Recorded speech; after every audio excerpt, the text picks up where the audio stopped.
शिवसेना प्रमुख उद्धव ठाकरे अयोध्या पहुंच गए हैं।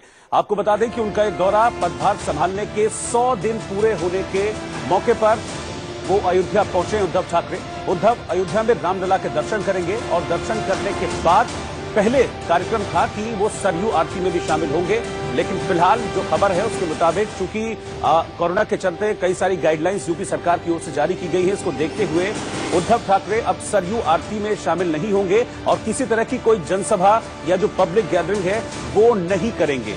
कोरोना वायरस के खतरे को देखते हुए ही ये फैसला लिया गया है और उनके दोनों कार्यक्रम रद्द कर दिए गए हैं। लेकिन इतना जरूर है कि वो रामलला के दर्शन करेंगे और उसके बाद हनुमानगढ़ी भी जाएंगे। लेकिन इस बीच आपको बता दें कि उद्धव ठाकरे के इस दौरे को लेकर नाराजगी भी संतों में देखी जा रही है। महंत परमहंस दास ने साफ तौर पर कहा है कि उद्धव ठाकरे ये सिर्फ ये राजनीतिक दौरा वो कर रहे हैं। संत परमहंस दास ने उद्धव के अयोध्या दौरे का विरोध किया है और इसी को लेकर उन्होंने इंडिया न्यूज से खास बातचीत भी की है। क्यों वो विरोध कर रहे हैं उद्धव ठाकरे के इस दौरे का, इसको देखती है।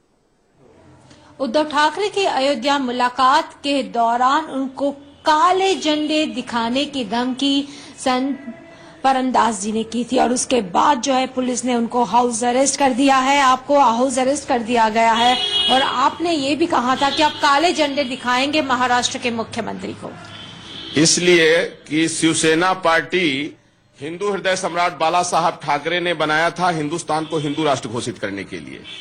और बाला साहब ठाकरे ने कहा था कि हम कभी भी जो है शिवसेना को कांग्रेस नहीं होने देंगे। अगर ऐसी स्थिति आ भी जाएगी तो भले शिवसेना चुनाव न लड़े, लेकिन बाला साहब ठाकरे के सिद्धांतों को दरकिनार करते हुए सत्ता की लालच में उद्धव ठाकरे ने जो कांग्रेस पार्टी से गठबंधन किया, इसको लेकर के हम धर्माचार्यों में आक्रोश है। और आक्रोश इसलिए है कि कांग्रेस पार्टी जो है एंटी नेशनल पार्टी है, राम विरोधी पार्टी भी है और राष्ट्र विरोधी पार्टी भी है, क्योंकि अभी तक राम मंदिर बनने में जो है रोड़ा अटकाती रही कांग्रेस पार्टी। और जो 84 दंगा हुआ, लाखों सिखों के नरसंहार कांग्रेस पार्टी ने कराया।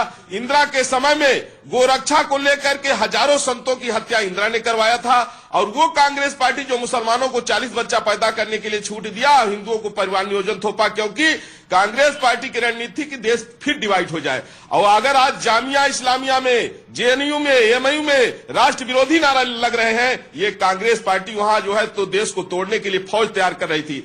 आज देश में मदरसों में जो हथियारों के जखीरे पाए जाते हैं, वो सिर्फ कांग्रेस पार्टी की रणनीति की पुनः जो है देश डिवाइड हो जाए। ऐसी कांग्रेस पार्टी अभी सीएए को लेकर के जो हिंसक प्रदर्शन करने वाले लोग थे, उनके बचाव में, उनके सपोर्ट में कांग्रेस पार्टी खड़ी है। और उसके साथ आपका गठबंधन है। किस मुंह से आप अयोध्या आ रहे हैं? किस मुंह से आप रामलला का दर्शन करेंगे? अरे शर्म आनी चाहिए उद्धव ठाकरे को कि जो कांग्रेस पार्टी पूरे देश में आग लगवा रही है, उस कांग्रेस पार्टी के साथ आप मिल करके और इसके बाद आप राम भक्ति करना चाहते हैं। मैं ये बताना चाहता, हो सकता है रामलला का दर्शन करने के बाद उनकी बुद्धि ठीक हो जाए।